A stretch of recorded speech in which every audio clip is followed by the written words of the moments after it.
She was 11 years old. She was wearing pink. She was walking toward her school bus stop on an ordinary morning in California. Her stepfather was watching from the garage. He saw a car slow down. He saw it make a U-turn. And then in seconds, she was gone.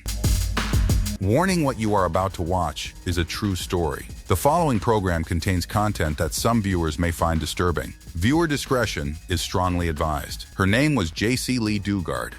The year was 1991, and the man who took her was already a convicted kidnapper and rapist on parole, supervised by the state of California. She would not be found for 18 years. Not because there were no leads, not because investigators forgot about her, but because the person holding her was being checked on and no one looked closely enough. This is not a cold case with no answer. This is the story of how a little girl disappeared in plain sight, how she survived the unthinkable, and how the system that was supposed to prevent this failed her at every turn. If stories like this deserve to be remembered, stay with me until the end. Consider subscribing so cases like Jaycee's are never forgotten. Jaycee Lee Dugard grew up in Myers, California, a small mountain community near South Lake Tahoe. She lived with her mother, Terry Probin, her stepfather, Carl Probin, and her younger sister. She loved her mother. She loved her sister. She loved the family cat. She was a child with a life, a home, a family, a future ahead of her. On the morning of June 10th, 1991, Jaycee left her house and walked up the road toward her school bus stop. Carl Probin was working in the garage when he saw her go. He watched her walk up the street. And then he noticed something. A dark gray, two-door Ford had slowed down on the road nearby. It made a U-turn. It came back. Carl could see two people inside the vehicle, a man behind the wheel and a woman in the passenger seat. The car moved toward Jaycee. The woman got out. She grabbed Jaycee. She forced her into the car. Carl witnessed the entire abduction. He screamed. He ran. But the car was already gone. According to information that later came out in court, Phillip Garrido, the man behind the wheel, used a stun gun to subdue Jaycee during the abduction. Jaycee later recalled reaching towards some nearby bushes during those terrifying final seconds and feeling something sticky in her hand. She later understood that it was a pine cone. That small, ordinary object, a pine cone from a California hillside, would one day become something deeply meaningful to her. A symbol of the moment everything changed. A symbol of a life that had not ended that morning, even when it felt like everything had. What followed the disappearance was one of the largest searches the region had seen in years. Law enforcement mobilized quickly. The community came together. Approximately 1,500 leads were investigated. Candlelight vigils were held in the streets of Myers and the surrounding area. Her face appeared on flyers, on television, in newspapers. Her name was spoken in homes across California. Parents held their children a little closer. Neighbors watched the roads a little more carefully. Families waited. Searchers kept looking. Weeks passed. Then, months. The tips slowed down. The searches became harder.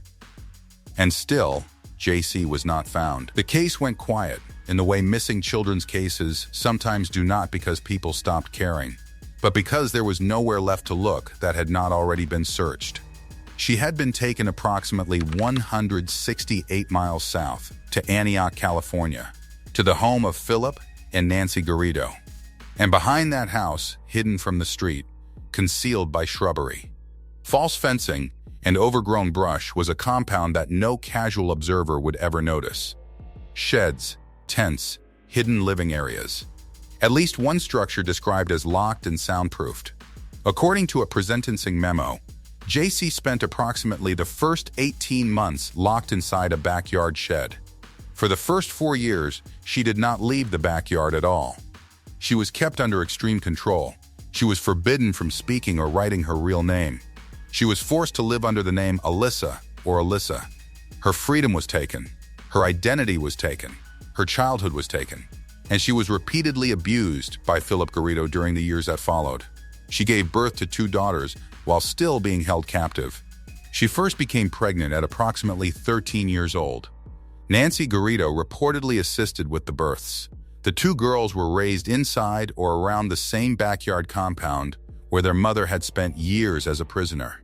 Jaycee was not only surviving, she was mothering, protecting her daughters, caring for them in the only world they had ever known, a world built on walls and control and silence.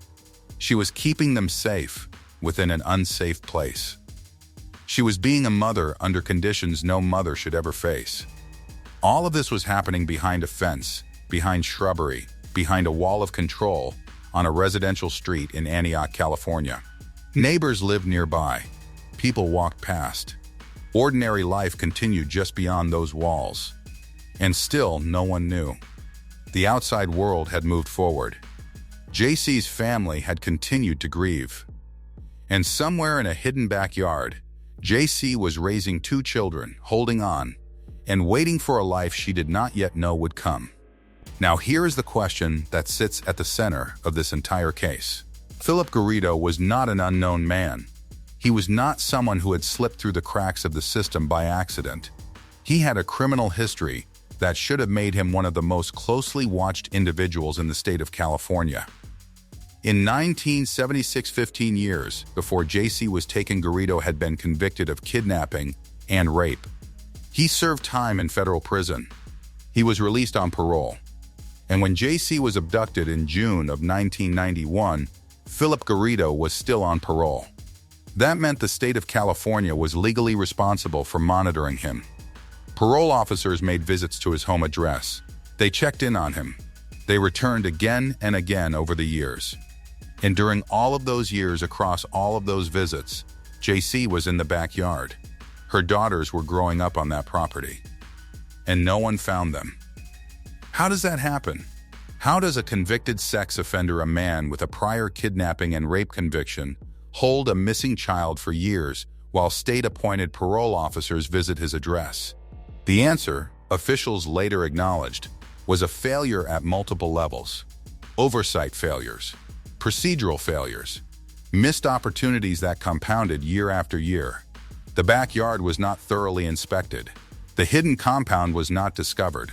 The children living on the property were not properly accounted for. And Jaycee remained invisible, not to everyone, but to the people whose job it was to look. In 2006, 13 years after Jaycee had disappeared, a woman contacted law enforcement with a specific and serious concern. She reported that a registered sex offender appeared to be living with young children at his property. It was a direct tip, a clear reason to take a closer look. The responding deputy went to the Garrido address. But the deputy did not enter the home. The deputy did not inspect the backyard. Contra Costa County Sheriff Warren Rupp later acknowledged this publicly and directly. He described the 2006 visit as a missed opportunity to rescue Jaycee Dugard. Think about what that means. 13 years of captivity had already passed. This moment, this single visit, had the potential to end everything right there. Jaycee could have been found in 2006. Her daughters could have been freed. Instead, the visit ended without anyone walking into that backyard. And Jaycee remained hidden for 3 more years. Officials later acknowledged that warning signs and opportunities had been missed not once, not twice, but across years of supervision and a specific tip that deserved a far more thorough response.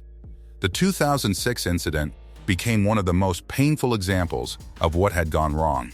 A member of the public had done the right thing. She had seen something concerning.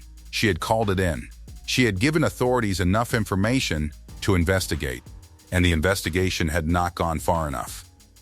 Sheriff Rupp's public acknowledgement was significant. It was rare for a law enforcement official to stand up and say, plainly, that an opportunity to save someone had been missed. But saying so did not change what those 3 additional years had meant for Jaycee and her daughters. The moment that finally changed everything did not come from a cold case investigator reopening the file. It did not come from new forensic evidence or a renewed search effort. It came from 2 campus police officers at the University of California Berkeley doing their jobs on a routine day in 2009. Phillip Garrido had arrived on campus with two young girls. Something about the situation made the officers take a second look. His behavior seemed unusual. The way he interacted with the girls raised concern. The officers did not dismiss their instincts. They contacted Garrido's parole officer. Garrido was ordered to report to a meeting with his parole officer. He arrived at that meeting, and he brought Jaycee and the two girls with him. At first, Jaycee did not use her real name. She offered a false explanation, reportedly telling authorities that she was hiding from an abusive husband. It is important to understand what was happening in that moment. Jaycee had spent 18 years under the total control of a man who had systematically dismantled her sense of identity and her connection to the outside world. She had been conditioned. She had been manipulated. She had been isolated from everything and everyone she had ever known. Her initial response was not betrayal. It was the behavior of a person who had lived under profound psychological control for nearly 2 decades. She had been Alyssa for 18 years. Jaycee Dugard the name, the person. The life had been buried so deeply that surfacing her required time and patience and the right questions. But the investigation continued. Authorities kept asking. And then Phillip Garrido admitted the truth. And Jaycee Lee Dugard told the world who she really was. Her identity was confirmed. She and her daughters were freed. After 18 years, 4 months and 16 days, Jaycee was reunited with her mother, Terry Probin. Phillip and Nancy Garrido were arrested in August of 2009. The charges that followed reflected the full weight of what had been done. Both Garridos were arraigned on 29 counts, including kidnapping, rape, false imprisonment, forcible sexual offenses, and lewd acts involving a child. Both initially pleaded not guilty. But in April of 2011, that changed. Phillip and Nancy Garrido entered guilty pleas in court. Phillip pleaded guilty to 14 charges related to kidnapping and sexual assault. He also pleaded guilty to lewd acts that had been recorded on video. Nancy pleaded guilty to 1 count of kidnapping and 1 count of rape. Both waived their rights to appeal. There would be no trial. There would be no cross-examination of Jaycee. No reliving of every detail on a courtroom stand in front of the people who had caused all of it. The plea agreement meant Jaycee and her daughters were spared that experience.